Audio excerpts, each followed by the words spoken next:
नमस्कार, जय हिंद दोस्तों। स्वागत है आप सभी का आपके अपने स्टडी प्लेटफॉर्म रैंकर्स एडुकेट पर। कैसे हैं आप सभी? आशा करता हूं, उम्मीद करता हूं आप सभी बहुत अच्छे होंगे, स्वस्थ होंगे, किसी को किसी भी प्रकार की दुख दर्द पीड़ा परेशानी नहीं होगी। क्योंकि हमारे जो स्टूडेंट्स हैं, हमारे जो सीयूटी के रैंकर्स स्टूडेंट्स हैं, जो चाहते हैं कि 2025 में किसी न किसी ड्रीम यूनिवर्सिटी में उनका एडमिशन हो जाए, तो उनके लिए आपको क्या करना होगा? आपको बहुत बेहतरीन तरीके से अपनी तैयारी करनी होगी। कैसे तैयारी करेंगे? कुछ पढ़ करके, कुछ समझ करके और कुछ प्रीवियस ईयर क्वेश्चन पेपर को सॉल्व करके उसके पैटर्न को समझते हुए हम लोग क्या करते हैं? अपनी तैयारी को बेहतर बनाते हैं। सिर्फ पढ़ना ही नहीं, किताब से उठा करके पढ़ लेना, ये क्या आपकी शिक्षा हो गई? किताब से उठा करके पढ़ना एक सही बात है, लेकिन एक प्रॉपर गाइडेंस के रूप में अगर आप किसी से लेते हैं और उसको शिक्षा को ग्रहण करते हैं, समझते हैं, पढ़ते हैं, तो वो एक अलग बात होती है। उससे आपको एक प्रॉपर गाइडलाइंस मिलती है। ठीक है, तो उसी के क्रम में जैसा कि आप सभी ने देखा होगा कि पिछले जो आपके लेक्चर में मैंने आपको बताया था, 2024 का जो आपका सीयूटी का एग्जाम हुआ था, हिंदी का पेपर हुआ था, उसका एनालिसिस आपको एक एक क्वेश्चन का आपको करके दिखाया था। ठीक है, आज के इस लेक्चर में हम आपको 2023 का, ठीक है, लैंग्वेज हिंदी का 2023 का पेपर का पूरा एनालिसिस करके आपको दिखाएंगे, सॉल्यूशन करते हुए चलेंगे। ठीक है, शुरुआत करते हैं। सबसे पहले तो हम लोग जानेंगे पहले क्वेश्चन से लेकर के आखिरी क्वेश्चन तक आप हमें यहाँ पर कुछ देखने वाले हैं। तो क्या देखने वाले हैं? हम लोग देखने वाले हैं 2025 यहाँ पर 23 का प्रश्न पत्र। तो यहाँ पर जो पहला आपका सवाल यहाँ से पूछा गया था, आप देख सकते हैं किस प्रकार से आपका गद्यांश से आपका पहला प्रश्न आया था। तो एक गद्यांश गद्य खंड एक दिया गया था। गद्य खंड को एक बार इसमें क्या करना है? आपको ये पूरा पढ़ लेना है। ठीक है, जैसे दिया गया है, नवंबर 2021 में रिजर्व बैंक ने वर्किंग ग्रुप ने, ठीक है, digital lending app, loan app जिसको कहते हैं, ठीक है, पर अपनी एक रिपोर्ट जारी की थी। इसमें बताया गया कि 2017 से लेकर के 2020 के दौरान डिजिटल प्लेटफॉर्म के जरिए कर्ज लेन देन की रकम में 12 गुना का क्या हुआ है? उछाल हुआ है। मतलब 12 गुना ज्यादा अब जो है देखने को मिला है डिजिटल लोन। इसके बाद 2017 में यह आंकड़ा 11,671 करोड़ रुपए का था। ठीक है, 2017 में 11,671 करोड़ का रुपए जो लोन लिया गया था वो डिजिटल माध्यम से लिया गया था। इसके बाद आपका 2020 में आगे आते आते क्या हो गया? 1,41,821 करोड़ का देखा गया। कितना बड़ा अंतर देखा गया है। ठीक है, इसके बाद जनवरी और फरवरी 2021 के बीच 81 ऐप स्टोर में जांच में पाया गया कि उस समय भारत में 1100 से ज्यादा डिजिटल लोन ऐप मौजूद थे।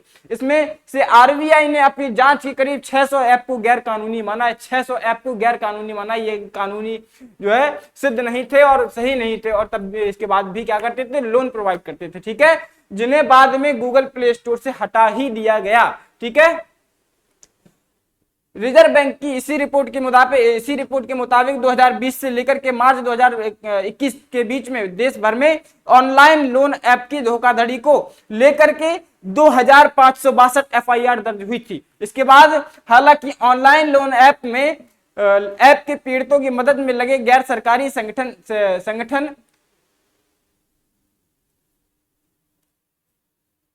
से, ठीक है, क्या बताया गया? यहाँ पे संगठन से जो है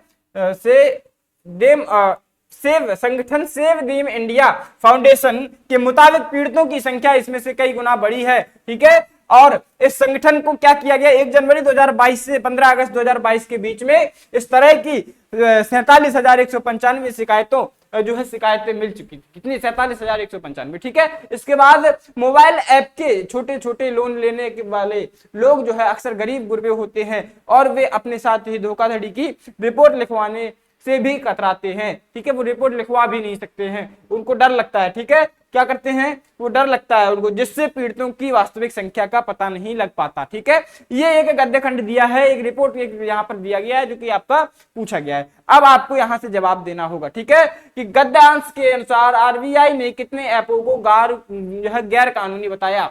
गैर कानूनी बताया तो यहाँ पर जो सबसे पहला बताया था, कितने? 600, करीब 600 ऐप को यहाँ पर क्या बताया था? गैर कानूनी बताया गया था। चलिए, तो एक बार जल्दी से यहाँ पे टैप कर देंगे। ऑप्शन नंबर बी यहाँ पर क्या हो जाएगा?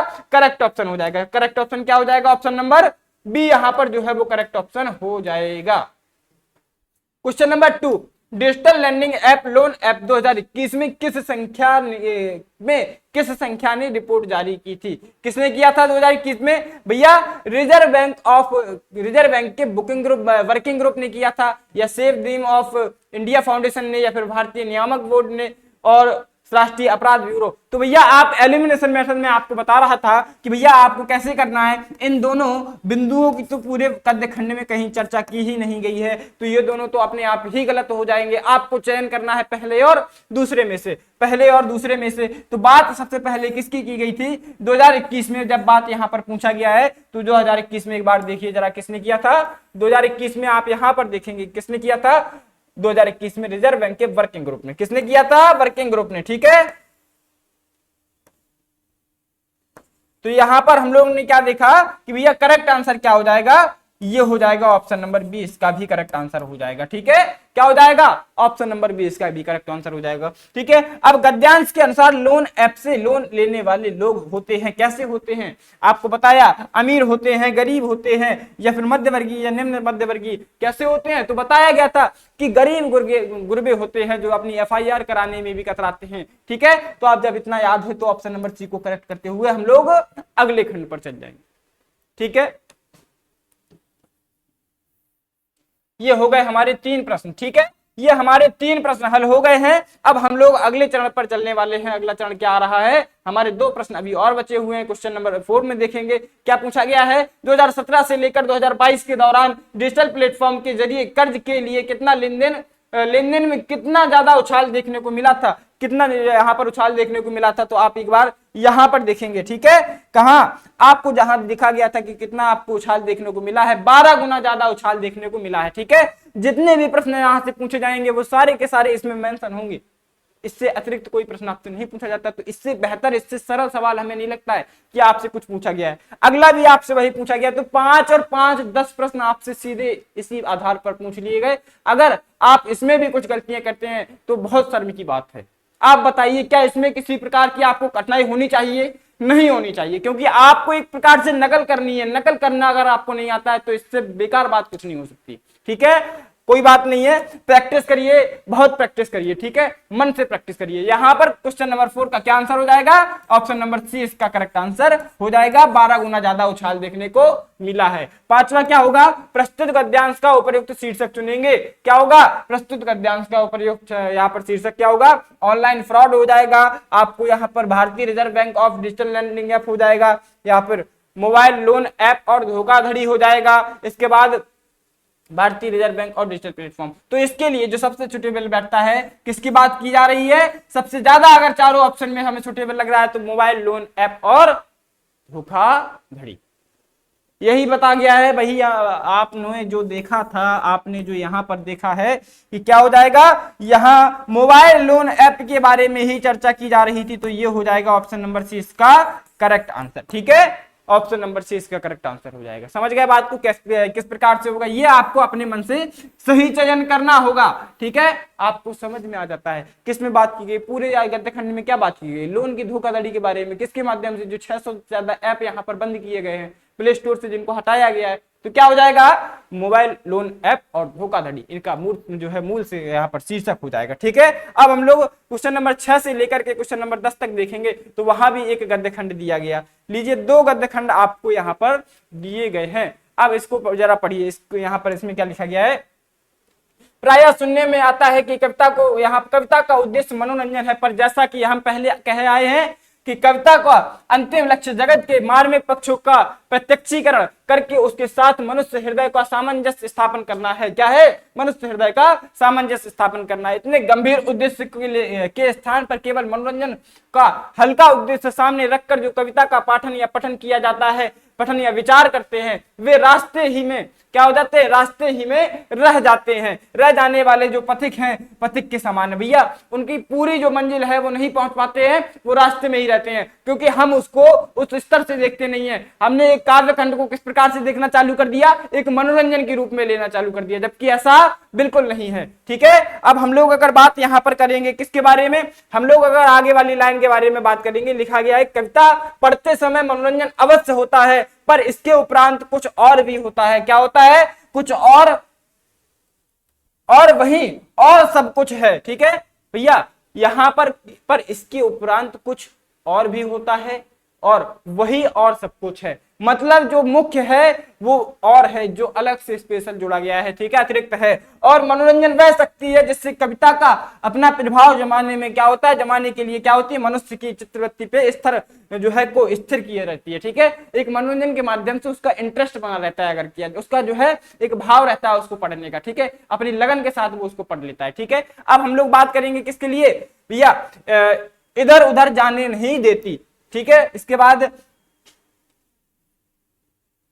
नहीं देती है, अच्छी से अच्छी बात को भी कभी कभी जो केवल कान से सुन भर लेते हैं उनकी ओर उनका मनोयोग नहीं होता, केवल यह कहकर कि परोपकार करो, दूसरों पर दया करो, चोरी करना महापाप है। हमें यह आशा कदापि ना करनी चाहिए कि किसी कोई जो है अपकारी या उपकारी, कोई क्रूर, क्रूर क्या होता है, कोई निर्दयी व्यक्ति होता है उसको क्रूर कहते हैं। ठीक है, और क्रूर यहां पर बताया गया है दयावान या कोई चोर साधु हो जाए, क्योंकि ठीक है हो जाएगा। ठीक है, ऐसा नहीं है, वो किसी को पढ़ करके ऐसा नहीं हो सकता है जब तक वो अपने मन में इस बात को ठानेगा नहीं। ठीक है, क्योंकि ऐसे वाक्यों के अर्थ की पहुंच हृदय तक होती ही नहीं है। ठीक है, यह ऊपर ही ऊपर रह जाता है, ऊपर से खत्म हो जाता है। ठीक है, एक पोछे के समान होता है। एक पोछे के समान कैसे होता है, आप किसी चीज पे पोछा लगा दिए, आपने पंखा चालू कर दिया, फैन ऑन कर दिया, तो क्या हो जाएगा, कुछ देर बाद जमीन सूख जाएगी, कुछ देर तक उसमें नमी रहेगी, इसके बाद वो नमी भी खत्म हो जाएगी। इसी प्रकार ये भाव होते हैं कि कुछ समय आपके मन में रहते हैं, ये ऊपरी स्तर तक रहते हैं, इसके बाद जहां आप उस महफिल से उठकर किसी दूसरी महफिल में गए वो भाव संपूर्ण रूप से खत्म हो जाते हैं। बात को स्पष्टता समझ गए होंगे। ठीक है, क्योंकि ऐसे वाक्यों का कोई अर्थ नहीं होता है। अब कहा गया है ऐसे वाक्यों द्वारा सूचित व्यापार, यहाँ पर व्यापारों का मानव जीवन के बीच कोई यहाँ पर क्या है, मार्मिक चित्र, कोई मार्मिक चित्र क्या है, मार्मिक चित्र सामने ना पाकर हृदय उनकी अनुभूति की ओर प्रवृत्ति ही नहीं होता है। ये हमने एक काव्य खंड फिर से पढ़ लिया। अब हम इसके जो है अगले प्रश्न के बारे में देखेंगे, क्या क्या इससे संबंधित प्रश्न आपसे पूछा गया है। ठीक है, चलिए हम लोग जरा देखेंगे इससे संबंधित क्या है आपसे पूछा गया है। हाँ, और भी आपके लिए लिखा गया है कि पर कविता अपने मनोरंजन शक्ति के द्वारा पढ़ने या सुनने वाले के जो है का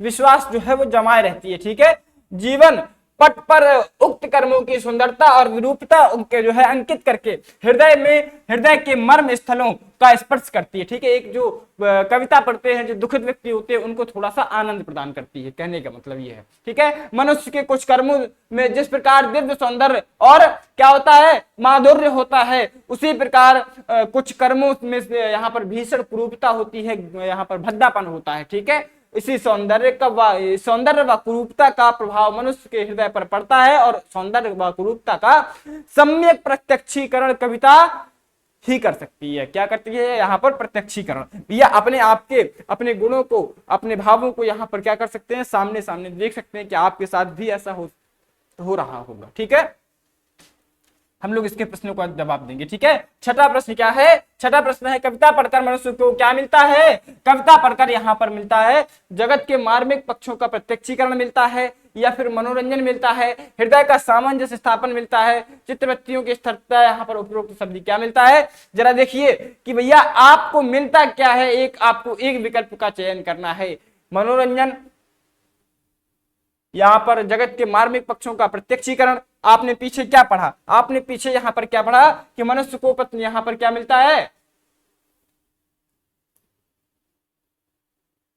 लिखा गया है क्या होता यहाँ पर, मार्मिक कविता से अंतिम लक्ष्य जगत का क्या होता है, मार्मिक पक्षियों का प्रत्यक्षीकरण होता है। ठीक है, उसके साथ मनुष्य का हृदय सामंजस्य स्थापन है। भैया आपसे यहाँ पर बताया गया है कि यहाँ क्या क्या है, चित्तवृत्तियों की स्थिरता है, हृदय का सामंजस्य स्थापन ये भी है, मनोरंजन भी है, जगत के मार्मिक पक्षों का प्रत्यक्षीकरण है। तो यहाँ पर क्या हो जाएगा, यहाँ जो ऑप्शन होगा वो आपका ये हो जाएगा, क्या हो जाएगा, उपरोक्त सभी। क्योंकि भैया कविता पढ़ने से आपको ये सारी चीजें मिलती है, ठीक है, चित्रवृत्तियों की स्थिरता भी मिलती है, ठीक है। तो ऑप्शन नंबर ई जो है, ऑप्शन नंबर ई इसका करेक्ट आंसर हो जाएगा, ठीक है। इस पर हम लोग टैप कर देंगे, ऑप्शन नंबर डी इसका आंसर होगा, ठीक है, ऑप्शन नंबर डी, ठीक है।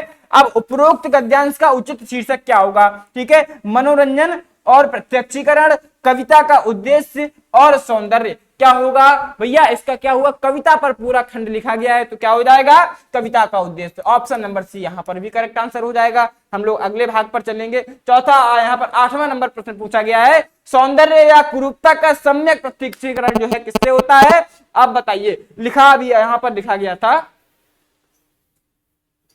सौंदर्य और कुरूपता का सम्यक प्रत्यक्षीकरण किससे होता है, आप बताइए। कविता ही यहाँ पर सौंदर्य और कुरूपता का सम्यक प्रत्यक्षीकरण कर सकती है। अंतिम प्रश्न से, अंतिम लाइन से आपसे प्रश्न पूछ लिया गया, यहाँ पर क्या हो जाएगा, परोपकार से, कविता से, नाटक से, कहानी से, तो कविता से होगा, तो बी ऑप्शन यहाँ पर करेक्ट ऑप्शन आंसर हो जाएगा। इसको टिक करते हुए आगे चल देंगे, ठीक है। आगे चलने के बाद हमें देखते हैं कि 9वां नंबर प्रश्न आपसे पूछा गया है, और 9वें नंबर प्रश्न में आपसे क्या पूछा गया है, जरा ये भी देखिए। कविता मनुष्य की चित्तवृत्तियों को क्या करती है, चित्तवृत्तियों को क्या करती है, गतिशील करती है, मनोरंजन करती है, चंचल करती है। सारे ऑप्शन गलत, सारे ऑप्शन गलत। क्या करती है, स्थिर करती है, ठीक है, एकाग्र करती है, अपनी ओर आकर्षित करती है। तो ऑप्शन नंबर सी यहाँ पर करेक्ट आंसर हो जाएगा, ठीक है।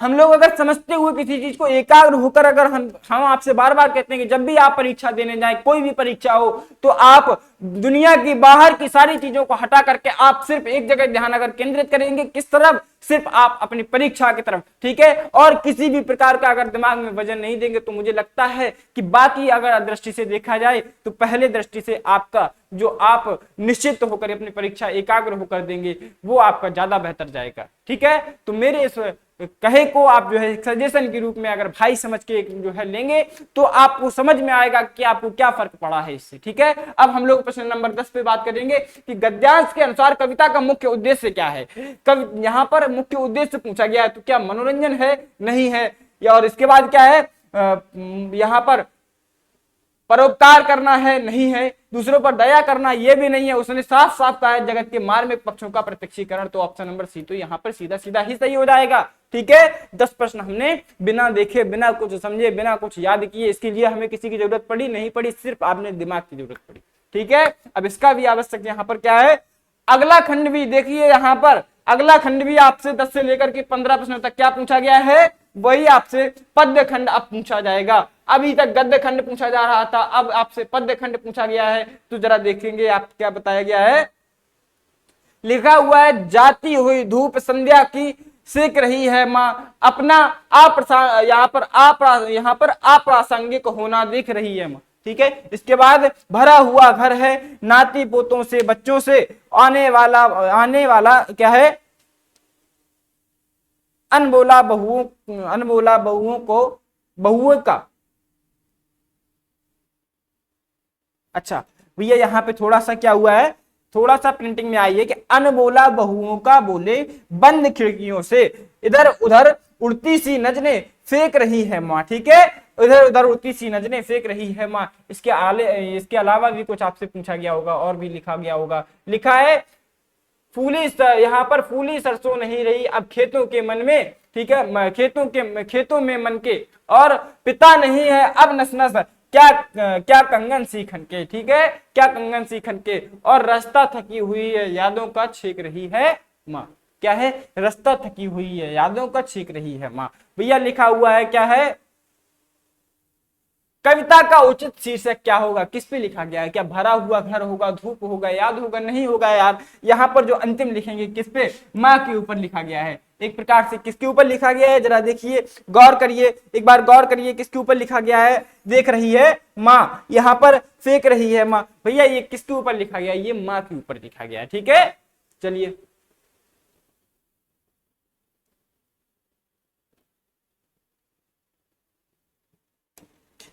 माँ के ऊपर लिखा गया है, तो ऑप्शन नंबर सी यहाँ पर करेक्ट आंसर हो जाएगा। माँ क्या देख रही है, माँ क्या देख रही है भैया, माँ देख रही है धूप देख रही है, नाते पोते नाती पोते देख रही है, अप्रासंगिक होना देख रही है, या फिर बहुएं देख रही है। जरा देखिए माँ क्या देख रही है, माँ क्या देख रही है, माँ देख रही है अपना अप्रासंगिक होना देख रही है। क्या देख रही है, अप्रासंगिक होना देख रही है।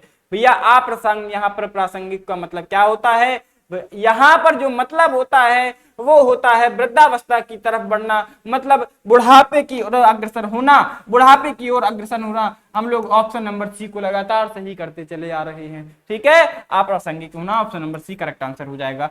फूली सरसों नहीं रही से अभिप्राय क्या है भैया, फूली सरसों से क्या वृद्धावस्था की कठिनाई है, क्या उमंग का भाव है, क्या मन का उल्लास से भरना है, या मन में उल्लास का समाप्त होना है। फूली सरसों का मतलब है मन का उल्लास से भरना। वृद्धावस्था से कठिनाई यहाँ पर किसी प्रकार से नहीं होगा। उमंग का भाव, उमंग का भाव होगा, नहीं होगा। ठीक है, मन का जो है उल्लास से भरना, मन का जो है हृदय में प्रसन्नता होना, खुशी होना, तो वो हमारे यहाँ पर क्या हो गई है, खत्म हो गई है। तो फूली सरसों का मतलब मन का उल्लास से भरना। ठीक है, ऑप्शन नंबर सी इसका भी करेक्ट आंसर हो जाएगा। ठीक है, अच्छा फूली सरसों नहीं रही, फूली सरसों नहीं रही पूछा गया है। ठीक है, क्या पूछा गया भैया, फूली सरसों नहीं रही पूछा गया है, तो मन का उल्लास समाप्त हो जाना होगा। ठीक है, ऑप्शन नंबर डी इसका करेक्ट आंसर होगा। ठीक है, समाप्त हो जाना, क्योंकि नहीं रही पूछा गया है। ठीक है, चलिए अब हम लोग बात करेंगे अगले प्रश्न के बारे में। अगला आपसे कौन सा प्रश्न पूछा गया है, जरा देखिए। अगला आपसे पूछा गया है 14 पूछा गया है, रास्ता थकी हुई यादों का से अभिप्राय क्या है। रास्ता थकी हुई यादों का, ठीक है, रास्ता किसका है, यादों का थका हुआ। भैया स्मृतियों का घिर जाना, यादों को भूलना भुलाना, और भैया क्या है, याद को रास्ते पर रखना या फिर याद करना। तो भैया यहाँ पर क्या होगा, याद को रास्ते पर रखना गलत हो जाएगा। स्मृतियों का घिर जाना, रास्ता थकी हुई यादों का। ठीक है, क्या है, रास्ता किसका है, थकी हुई यादों का है, तो यादों का भुलाना नहीं होगा, यादों को भुलाना नहीं होगा। ठीक है, ये भी गलत हो जाएगा। स्मृतियों का घिर जाना, ठीक है, क्या है, स्मृतियों का घिर जाना और याद करना, इन दोनों में से कोई एक सही हो जाएगा। कौन सा सही हो जाएगा, अब इसी में आप क्या करेंगे, थोड़ा सा चकरा जाएंगे और किसको सही करेंगे बताइए जरा, क्या याद करना को सही करेंगे। रास्ता किसका है, थकी हुई यादों का, तो याद करना क्या हो जाएगा, याद करना, और स्मृतियों का घिर जाना, स्मृतियों का घिर जाना, तो याद करना जो है यहाँ पर क्या हो जाएगा, डी नंबर जो है वो सही हो जाएगा। ठीक है, डी नंबर ऑप्शन जो है यहाँ पर सही हो जाएगा। और अब हम लोग बात करने वाले हैं 15वें नंबर प्रश्न पे। ठीक है, कविता का मूल भाव क्या है। कविता का मूल भाव है माँ की जो स्मृतियां हैं, कविता की स्मृतियां हैं, माँ का जीवन के ढलान, माँ का जीवन के ढलान पर जीवन यापन करना, या वृद्ध माँ की स्मृतियों का में खुद को खोना। ठीक है, क्या हो जाएगा, खुद को खोना नहीं, माँ के जीवन के ढलान पर जीवन यापन करना, या माँ की स्मृतियां। तो भैया माँ की स्मृतियां हैं ये। ठीक है, क्या है, इस माँ की स्मृतियां हैं, तो ऑप्शन नंबर बी यहाँ पर करेक्ट आंसर हो जाएगा। ठीक है, तो यहाँ हमने 15 क्वेश्चंस को बिना किसी व्याकरण के प्रयोग के, बिना कुछ पढ़े यहाँ पर सॉल्यूशन कर दिया है। अब हम लोग बात करेंगे 16वें नंबर प्रश्न के बारे में। ठीक है, 16वां नंबर क्या प्रश्न आपसे पूछा गया है, कारक और विभक्ति से संबंधित मिलान पूछा गया है, जो कि 2024 में भी पूछा गया था। जरा देखेंगे इसको और सही करेंगे। संबंध यहाँ पर पूछा गया, अपादान पूछा गया, कर्म पूछा गया है और अधिकरण पूछा गया। तो इसके लिए क्या होता है, कर्ता ने कर्म को, अब कर्म को कह दिया तो यहाँ पर तीसरे को जब ये कहा दिया यहाँ पर आ गया, तो पहले तीसरे का जो है तीसरा सही हो जाएगा। ठीक है, और संबंध क्या होता है, काकी के रारी रे हो गया, तो पहले का चौथा हो जाएगा। ठीक है, अपादान और अधिकरण क्या होता है, मैं पेपर होता है, मैं पेपर होता है। इसके बाद ये क्या हुआ, तो ये तो आपका अपादान से अलग होने के संबंध में याद होगा, पहले का चौथा, दूसरे का पहला। जरा देखेंगे, पहले का चौथा और दूसरे का पहला। अब इन दोनों में देखिए, ये तो गलत हो ही गया, ये भी गलत हो, ये आपका इन तीनों में से अभी बचा हुआ है। ठीक है, तो पहले का चौथा हो गया और दूसरे का पहला जब देखेंगे तो आपको सिर्फ ये और ये नजर आएंगे, दूसरा और तीसरा। तो इसके बाद तीसरा देखेंगे, तीसरे का तीसरा किसमें है, तीसरे का तीसरा बी में है। तो बी नंबर जो ऑप्शन होगा वो करेक्ट हो जाएगा। किस प्रकार से, आपको ये विभक्ति और कारक याद करना होगा, तब जाकर के आप ये इस क्वेश्चन का क्या कर पाएंगे, आंसर कर पाएंगे। ठीक है, चलिए अब हम लोग बात करेंगे किसके बारे में, अगला यहां पर पूछा गया है। अगला क्या पूछा गया है, जरा देखिए।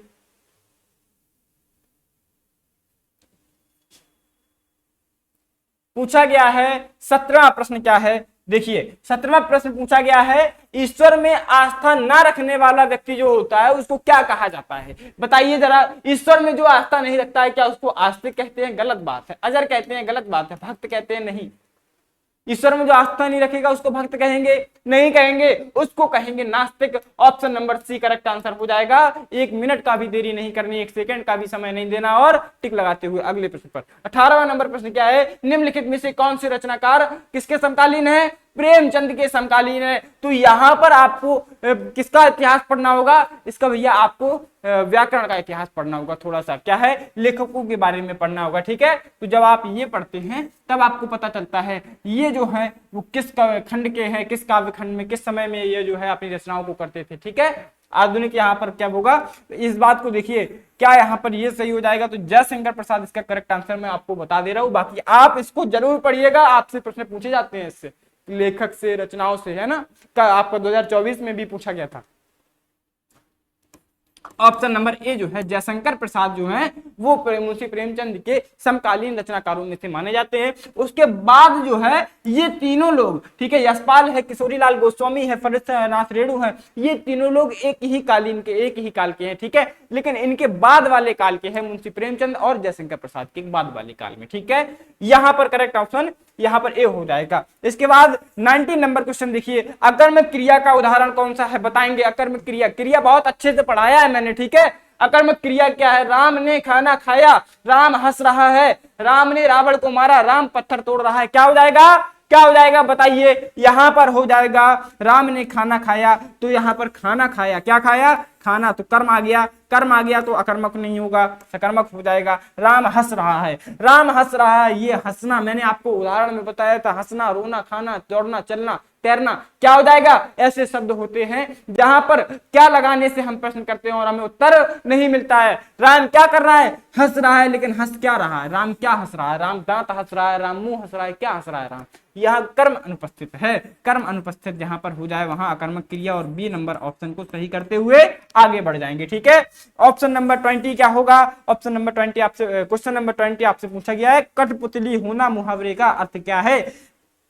कलाओं में निपुण होना? नहीं, कलाओं में निपुण होना नहीं होता है, दूसरों के इशारे पर चलना। जी हाँ, यहां पर जो हो जाएगा कठपुतली होने मुहावरे का अर्थ होता है दूसरों के इशारों पर चलना। कठपुतली होती है, आपने देखा होगा, आप जो है पहले जो है पुराने समय में लोग आते थे अपने कुछ स्टैचू के आकार में कुछ लेकर के आते थे, पुतलों को लेकर के आते थे, उनको जो है नृत्य कराते थे अपने किसी माध्यम से। वो माध्यम मैंने नहीं देखा है, लेकिन हाँ ऐसा मैंने सुना है। तो कठपुतली का होना मतलब अपने इशारों पर दूसरों को चलाना, दूसरों के इशारे पर चलना, ठीक है। कठपुतली को कोई और उनको चलाता था, ठीक है। नृत्य में पारंगत होना गलत बात है, दूसरों से क्रोधित होना ये तो बिल्कुल ही गलत बात है। क्रोध कहां से आ गया कठपुतली होने में, ठीक है भैया। चरण कमल, यहाँ पर अगला क्वेश्चन 21 पे चलेंगे। ऑप्शन नंबर बी यहाँ पर इसका करेक्ट आंसर था, ठीक है। चरण कमल बंधव हरिराई में कौन सा अलंकार है? बताइए जरा, यहां पर क्या है? चरण कमल, चरण कमल भैया सीधा कह दिया है, चरण का कमल चरण कमल है, तो चरण कमल का अर्थ क्या निकलता है? चरण कमल का अर्थ निकलेगा, चरण का जो है कमल की तुलना की गई है चरण से, लेकिन एक सीधे माध्यम में, एक कोई भी आवश्यक यहाँ पर तत्व नहीं जोड़ा गया। श्लेष अलंकार तो किसी प्रकार से होगा ही नहीं, उपमा भी नहीं होगा, यमक अलंकार भी नहीं होगा। यमक क्या होता है? एक ही शब्द जब बार बार आ जाए, अर्थ अलग अलग हो तो वो यमक होता है। लेकिन यहाँ पर चरण की तुलना कमल से की गई है, लेकिन यहाँ क्या हो जाएगा? रूपक अलंकार। Option number B. रूपक कहाँ होता है? कहाँ होता है? जब तुलना की जाए और तुलनात्मक वर्ड सामने आए। क्या है? चरण कमल, चरण सा कमल नहीं आया है, चरण जैसा कमल नहीं आया है, चरण कमल आया है, तो चरण कमल क्या हो जाएगा? ये रूपक अलंकार में आएगा, ठीक है। चलिए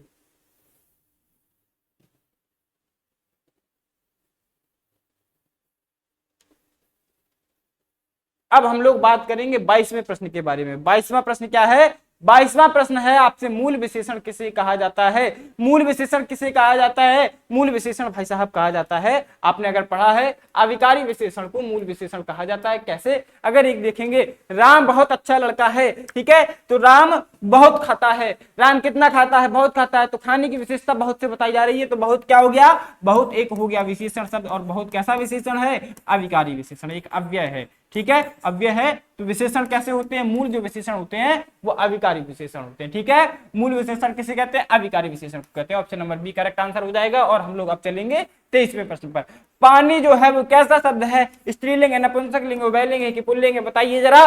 पानी जो है वो कहने और सुनने में पढ़ने में कैसा लगता है, स्त्रीलिंग लगता है, लेकिन पानी एक पुल्लिंग शब्द है। जरा प्रयोग करके देखना, पानी बह रहा है, ठीक है, पानी बह रहा है, किसी क्रिया के साथ मत लगाना, ठीक है, कोई कर्ता जब कार्य कर रहा हो। नहीं आप समझ रहे हैं कि पानी पी रहा है या पी रही है, तो यहाँ पर पी रही है के साथ स्त्रीलिंग हो गया, नहीं, किसी कर्म के साथ, किसी कर्ता के साथ नहीं जोड़ना है, उसका वास्तविक कर्म है, पानी बहता है, पानी बहती है नहीं होता है, पानी बहता है, तो क्या हो जाएगा। इस प्रकार से जब समझते हुए चलेंगे तो हमें समझ में आएगा एक पुल्लिंग शब्द है, ठीक है। ऑप्शन नंबर बी यहाँ पर करेक्ट आंसर हो जाएगा। चलिए अब हम लोग निर्वाह क्या होता है, निर्वाह में कौन सा प्रत्यय जो है यहाँ पर उपसर्ग लगाया गया, उपसर्ग पूछा गया, ठीक है। यहाँ पर देखिए क्या नी है, क्या नी है, क्या निर है, क्या निरी है, भैया निर्वाह में निर उपसर्ग है, क्या है, निर उपसर्ग है, निर, ठीक है। निर्वाह में निर उपसर्ग होता है। निर्वाह का अर्थ होता है खर्च करना या फिर व्यय करना, ठीक है। निर्वाह का मतलब व्यय करना होता है, ठीक है। चलिए अब हम लोग 25वें प्रश्न के बारे में चर्चा करेंगे। निम्नलिखित में से कौन सा वाक्य शुद्ध है, मेरे को जाना है, मुझे जाना है, या फिर मैंने जाना है, या मुझको जाना है, क्या हो जाएगा आप बताइए। यहाँ पर कौन सा वाक्य शुद्ध है, कौन सा वाक्य शुद्ध है, मैंने जाना है या मुझे जाना है या मुझको जाना है, कौन सा। भैया आप यहाँ पर देखेंगे कि मेरे को जाना कोई वाक्य नहीं होता, मैंने जाना है कोई वाक्य नहीं होता, तो आप इन दोनों में अब कंफर्म करिए कि कौन सा वाक्य सही होगा, कौन सा वाक्य गलत होगा। तो मुझे जाना है और मुझको जाना है, तो यहाँ पर क्या हो जाएगा, मुझे जाना है, यहाँ मुझको जाना है, जो ऑप्शन नंबर डी हो जाएगा, मुझको, ठीक है। क्या हो जाएगा, मुझको जाना है, किसको जाना है, मुझको जाना है, ऑप्शन नंबर डी यहाँ पर करेक्ट आंसर हो जाएगा, ठीक है। तो ऐसे प्रकार के वाक्यों में हमें सत्य चयन करना है, ठीक है। क्वेश्चन नंबर 26 नंबर क्वेश्चन को जरा देखिए। राम बालक को मिठाई देता है, कौन सी क्रिया है।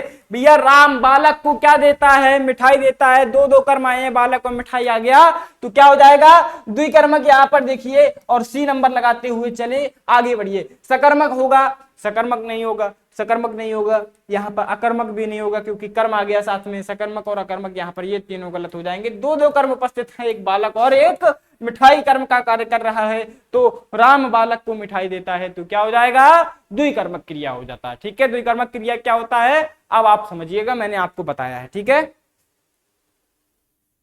अब हम लोग बात करेंगे क्वेश्चन नंबर 27 या फिर 27 के बारे में। किसके बारे में, 27 के बारे में। थोड़ा सा इंतजार और इसके बाद फिर हम अगले चरण पर चलते हैं, ठीक है।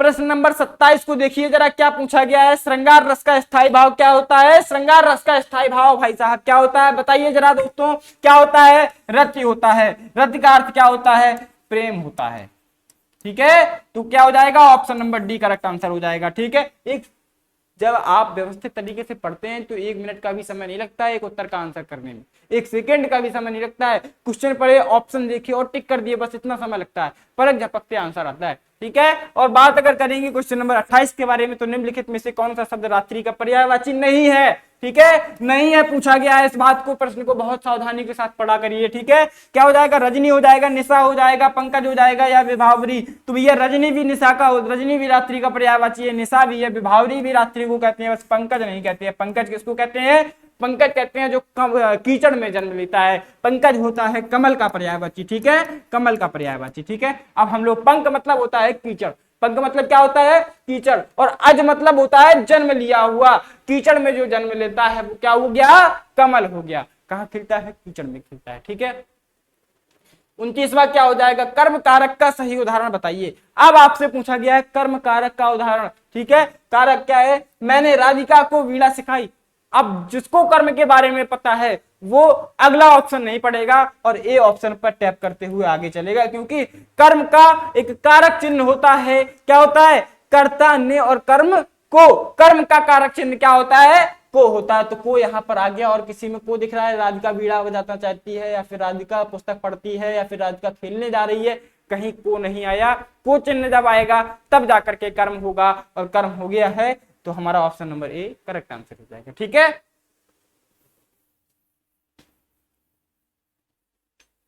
कारक चिन्ह याद कर लेना, कारक चिन्ह याद कर लेना बहुत ज्यादा आपकी महत्वपूर्ण है। जैसे आप देख रहे हैं कि कारक चिन्हों से प्रश्न पूछे गए हैं आपसे, मिलान में भी पूछा गया था, ठीक है, याद कर लेना। ठीक, प्रश्न नंबर 30, यह प्रत्यय युक्त सही उदाहरण क्या है? या किसमें जोड़ा गया है? अब ये बहुत साधारण सा पूछ लिया, खिलौना में तो आपको यह प्रत्यय नहीं दिख रहा है। प्रत्यय क्या होता है? प्रत्यय क्या होता है? जो पीछे की ओर रखता है। तो पीछे की ओर जरा देखिए, खिलौना में है? नहीं है। कटैया में है, क्या चिरौरी में है, या खटिया में है? तो खटिया तो एक प्रॉपर शब्द होता है, खटिया तो एक घटिया, अच्छा घटिया है। तो यहाँ पर तो ये होता है क्या, एक प्रॉपर शब्द होता है। और अच्छा ये कटैया है, तो कटैया में क्या या प्रत्यय है? क्या या प्रत्यय है? और खटिया में जरूर या प्रत्यय आएगा। ठीक है, घटिया में जो है, घटिया में जो है या प्रत्यय आएगा। ठीक है, ये ठीक है, घटिया में या प्रत्यय आएगा, या। ठीक है, यहाँ पर अय्या लिखा गया है, कटैया लिखा गया है, तो यहाँ पर क्या होगा, कटैया की जगह घटिया में इया में जोड़ा गया है। तो यहाँ पर सही उत्तर क्या हो जाएगा? ए नंबर ऑप्शन सही हो जाएगा। ठीक है, अब 31 में अर्थ शब्द की, भैया अर्थ शब्द की प्रयुक्ति किस संदर्भ में नहीं होती है? अर्थ शब्द की प्रयुक्ति किस संदर्भ में नहीं होती है बताएंगे भैया। क्या अधिक में नहीं होती है? क्या अभिप्राय में नहीं होती? क्या अभिप्रेत में नहीं होती? क्या आपके संपत्ति मूल्य में नहीं होती है? तो भैया संपत्ति का मतलब भी आर्थिक होता है, अर्थ से होता है। अभिप्राय का मतलब भी होता है क्या निष्कर्ष निकला है, अर्थ निकला है। अभिप्रेत भी वही होता है। यहाँ अधिक का संबंध यहाँ पर अर्थ से किसी प्रकार से संबंधित नहीं है। तो क्या ऑप्शन नंबर ए इसका भी करेक्ट आंसर हो जाएगा। हम लोग 32 नंबर क्वेश्चन पे चलेंगे। निम्नलिखित में से कौन सा शब्द पुल्लिंग नहीं है? बताइए कौन सा शब्द पुल्लिंग नहीं है? सोना है, चांदी है, रोटी है और मिट्टी है। कौन सा शब्द पुल्लिंग नहीं है? नहीं है पूछा गया।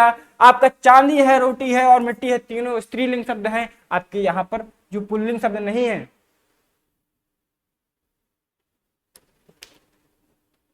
अच्छा निम्न में से कौन सा शब्द पुल्लिंग नहीं है? क्या पूछा गया है?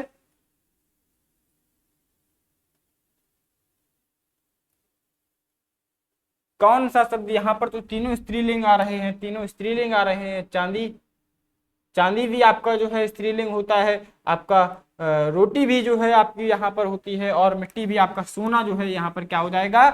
सोना जो है आपका यहाँ पर हो जाएगा ए ऑप्शन जो है वो इसका करेक्ट ऑप्शन हो जाएगा। ठीक है, सोना इसका जो है करेक्ट ऑप्शन हो जाएगा। ठीक है, इनमें से बाकी के तीनों जो है वो चांदी हो क्या होते हैं?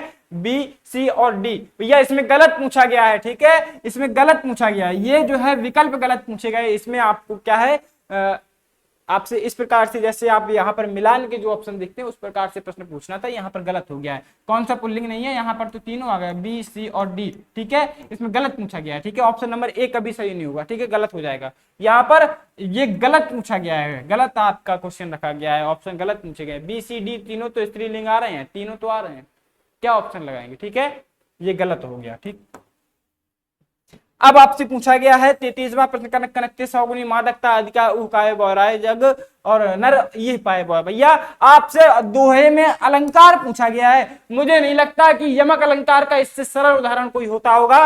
आपको मैंने बता दिया है, सी नंबर आपका सही हो जाएगा।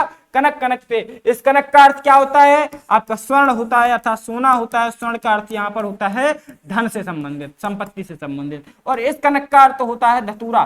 ठीक है, अब धतूरा खाने से पागलपन आ जाता है, और जो है अत्यधिक धन, अत्यधिक जो है लाभ आने से क्या होता है? अत्यधिक पैसा आने से व्यक्ति पागल हो जाता है, या फिर उसको मद हो जाता है, अहंकार हो जाता है। ठीक है, और वो पागल हो जाता है। ठीक है, तो ये आपका यहाँ पर मतलब होता है, एक चीज को खाने से आदमी पागल होता है और एक चीज को मिल जाने से, पा लेने से आप आदमी पागल हो जाता है। ठीक है, तो यमक अलंकार का बहुत ही बेहतरीन उदाहरण है। आप यहाँ पर तीनों को नहीं देखेंगे, तीनों गलत हो जाएंगे। Option number C correct answer हो जाएगा। ठीक है, अब हम लोग यहाँ पर बात अगले प्रश्न के बारे में करेंगे। अगले प्रश्न के बारे में हम लोग चर्चा करेंगे। क्या आएगा अगला प्रश्न?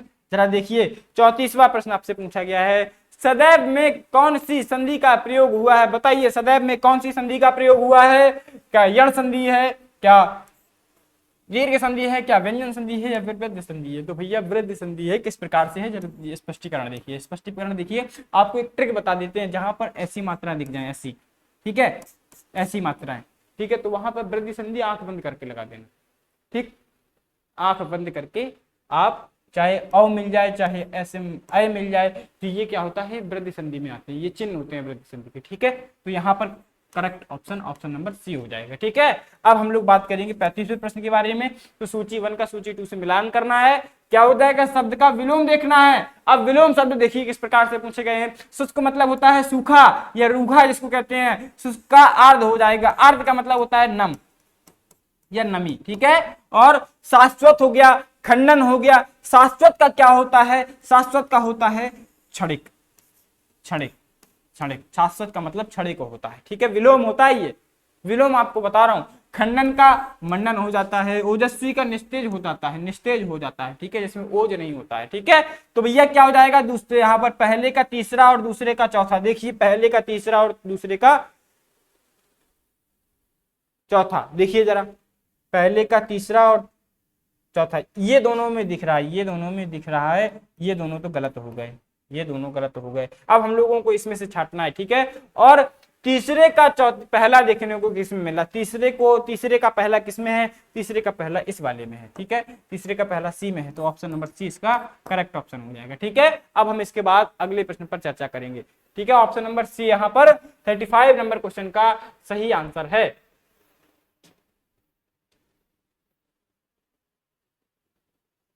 36 नंबर प्रश्न देखिए, 36 नंबर प्रश्न में क्या पूछा गया है, जरा देखिए एक बार।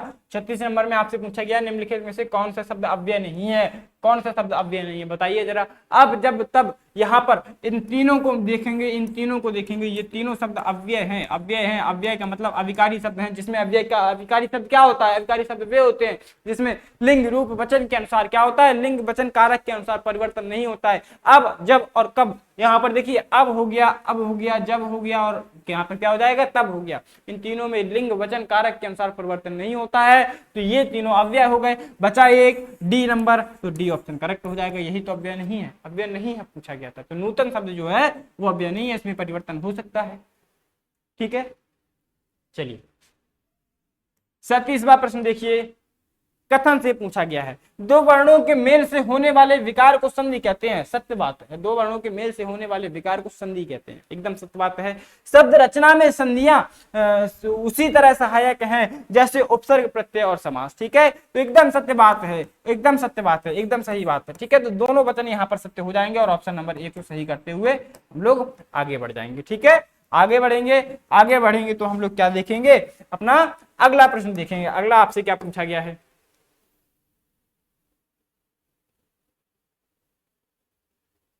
यहाँ पर 38 नंबर प्रश्न में आपसे फिर से मिलान पूछा गया है और विलोम पूछे गए हैं। ठीक है, तो क्या संयोग पूछा गया है, तो संयोग का क्या होता है, वियोग होता है। न्यून का क्या होता है, न्यून का आपका हो जाएगा अधिक हो जाएगा। न्यून मतलब होता है कमी, न्यून मतलब होता है कम, है ना, कम होता है तो अधिक हो जाएगा। और क्या है ये, साम्य। ठीक है, साम्य पूछा गया है, साम्य का क्या होगा, यहाँ पर सामीप का हो जाएगा निरामीय। ठीक है, निरामीय, और राजा का हो जाएगा रंग। ठीक है, तो यहाँ पर सी का जो है, यहाँ स्पष्टता समझ में नहीं आ रहा है। ठीक है, आपको अगर दिख रहा है तो क्या हो जाएगा, अच्छा सामीय पूछा गया, एकदम सही है। ठीक है, तो सामीय का निरामीय होता है। ठीक है, तो क्या हो जाएगा, पहले का चौथा है और दूसरे का तीसरा। जरा देखिए, पहले का चौथा और दूसरे का तीसरा, इन दोनों में है, ये दोनों तो अपने आप ही गलत हो गए, बचा ये दो, तो इनमें से हम लोग देख ही लेंगे। तीसरे को देख के, तीसरे का पहला सही है, तीसरे का पहला, तो बी वाला ऑप्शन करेक्ट हो जाएगा।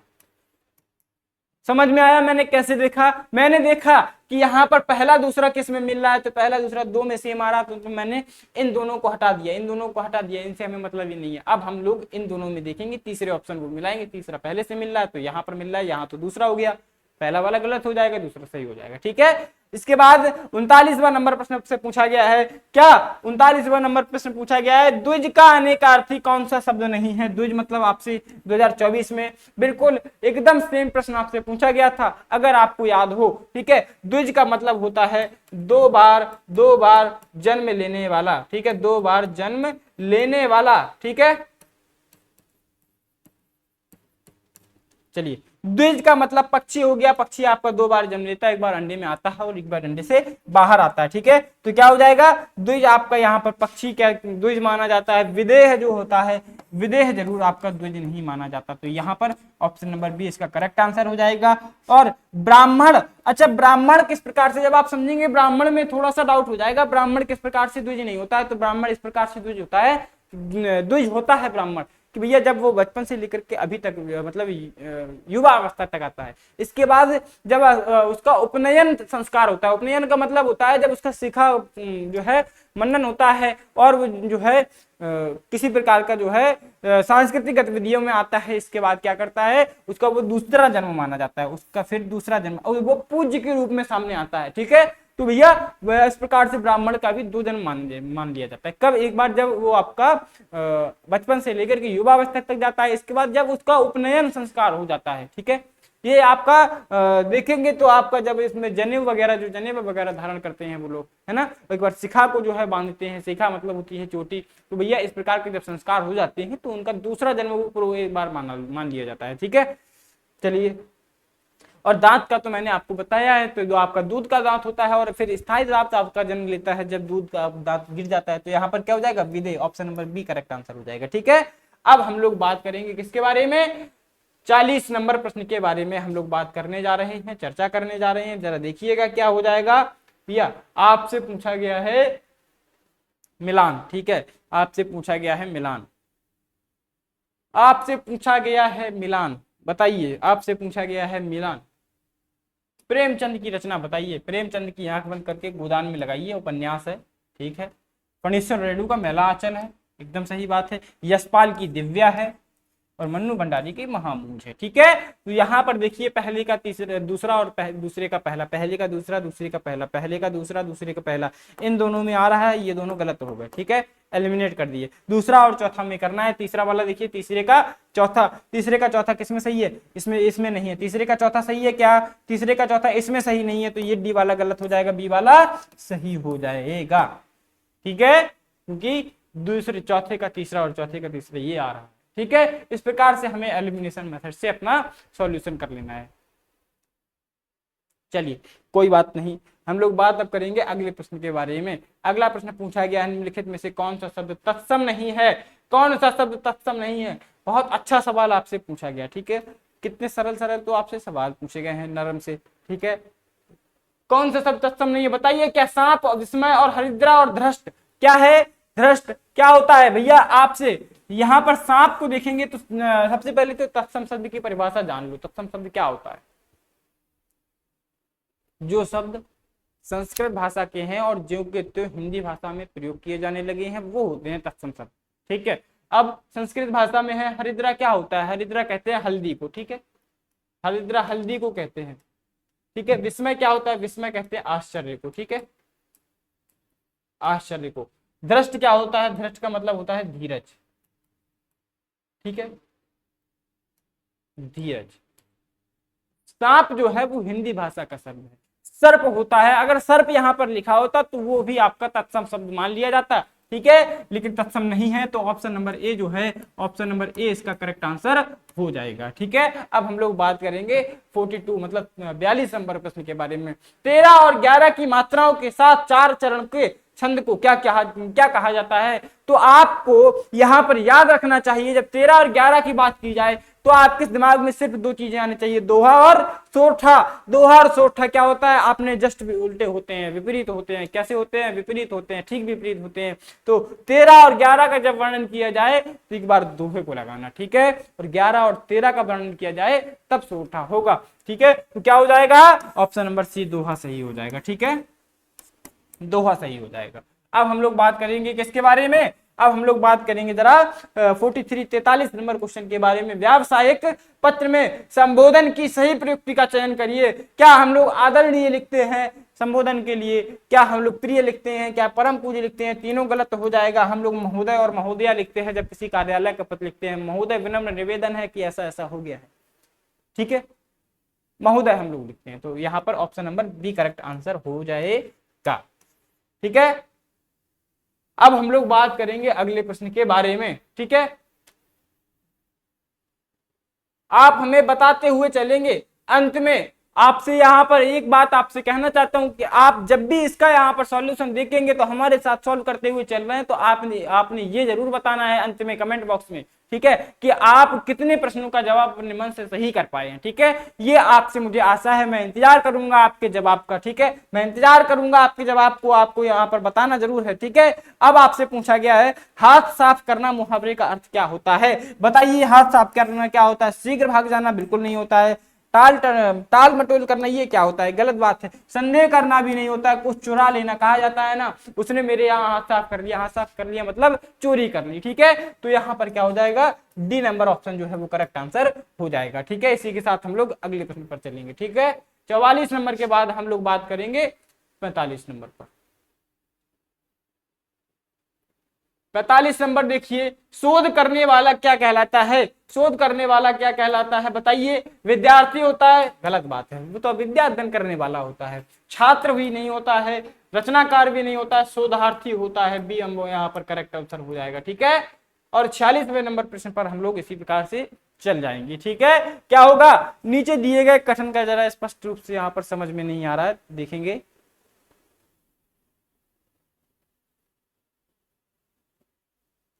चलिए, पूछा क्या गया है आपसे नीचे दिए गए कथन के हिसाब से, तो बताइए। सामासिक शब्दों का संबंध व्यक्त कर दिखाने की रीति को विग्रह कहते हैं। एकदम सही बात है। ठीक है, विग्रह किसको कहते हैं? सामासिक शब्द का यहाँ पर व्यक्त करना, अलग अलग भागों में दिखा देना, उनका विग्रह कहलाता है। एकदम सही बात है। और दूसरा, धन संपन्न समास विग्रह करने पर क्या होगा? धन से संपन्न। बिल्कुल सही बात है, धन से संपन्न हो जाएगा।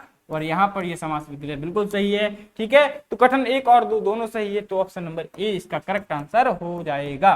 ठीक है, चलिए, अब यहां पर पूछा गया है विशेषण के कितने प्रकार होते हैं? अब बताइए, विशेषण के कितने प्रकार होते हैं? क्या यहाँ कोई ऑप्शन करेक्ट दिख रहा है? आप देखेंगे कि यहाँ तो कोई ऑप्शन करेक्ट दिख ही नहीं रहा है, तो यहाँ 47वां प्रश्न जो है वो भी गलत पूछा गया था। ठीक है, आपका ऑप्शन नहीं था, तो इसका कोई भी आपको मार्क करना है। अगर कर देंगे तो इसका तो मुफ्त में आपको मार्क मिल जाएगा, नंबर मिलेगा, 5 नंबर आपको मिलेगा फ्री का। ठीक है, अगर कोई यहाँ पर प्रश्न गलत होता है तब, समझे बात को। ठीक है, तो यहां पर ये हो जाता है गलत। ठीक है, ये गलत हो जाता है। चलिए, जब ऑप्शन ही नहीं है यहां पर सही।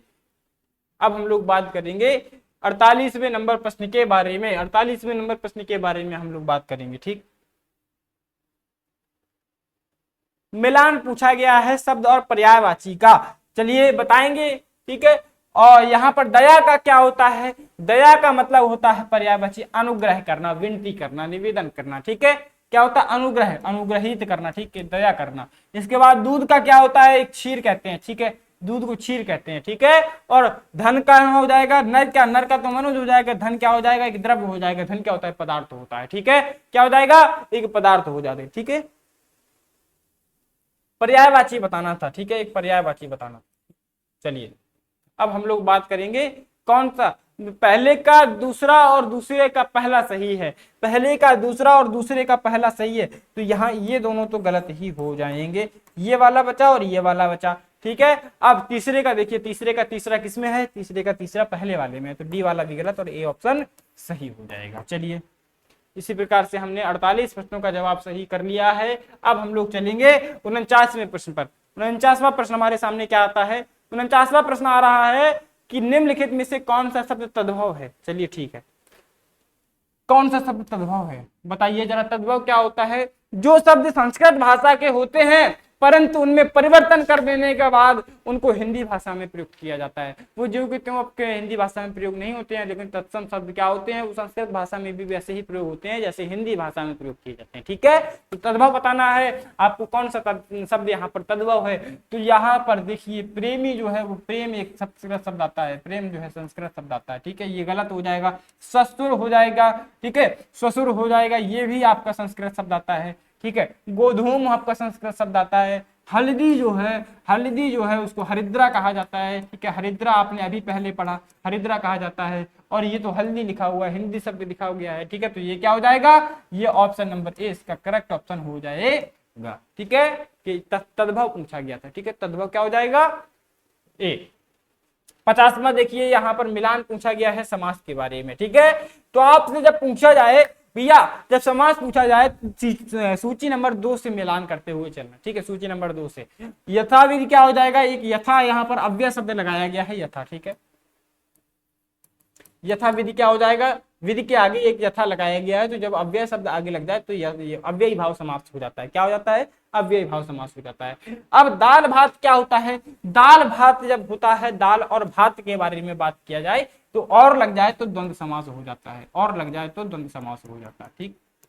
चलिए तत्पुरुष समास लंबोदर, लंबोदर क्या होगा, तत्पुरुष समास हो जाएगा। लंबोदर लंबा है जिसका उदर, ठीक है, नीला है जिसका कंठ, दस है जिसके सर, दशानन लंबोदर। चक्रधारी, चक्र है जिसके हाथ में, ठीक है, चक्र धारण करने वाले, ठीक है, यहाँ पर तत्पुरुष समास हो जाएगा। अब बहुब्रीहि समास यहाँ पर देखिए, नवरात्रि जो है भाई साहब, यहाँ पर ये भी सवाल गलत है। कितना सवाल 2023 में आप देख रहे हैं कि आपका 3 सवाल तो गलत हो ही गया, तो ये भी आपका रॉन्ग है। ऑप्शन नहीं मिलेगा, ऑप्शन नहीं मिलेगा। क्यों नहीं मिलेगा, क्योंकि नवरात्रि जो है वो नव की बात कर दी है। यहाँ नव जो है वो संख्या है, नव जो है वो संख्या है, क्या है, एक संख्या है। और आपको पता होगा कि संख्या जब एक शब्द में आ जाती है और समास का पूछा जाता है, द्विगु समास के अलावा कोई भी समास नहीं होता है। कौन सा होता है, द्विगु समास होता है। और यहाँ पर तो बहुब्रीहि दिया गया है, तो ये प्रश्न ही गलत हो जाएगा, ऑप्शन देखने की आवश्यकता ही नहीं है, ठीक है। अगर यहाँ पर द्विगु लिखा होता तो हम लोग यहाँ चौथे इसको इसी से मिला देते, ठीक है, इसी से मिला देते।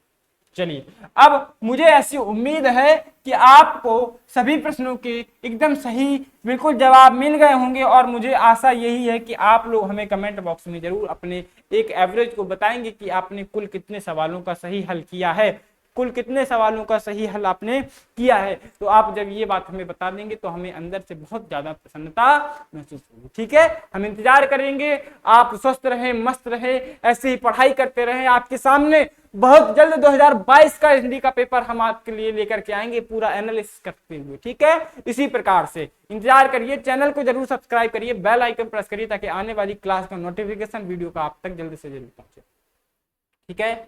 मिलते हैं अपनी अगली क्लास में, तब तक के लिए स्वस्थ रहें, मस्त रहें, धन्यवाद।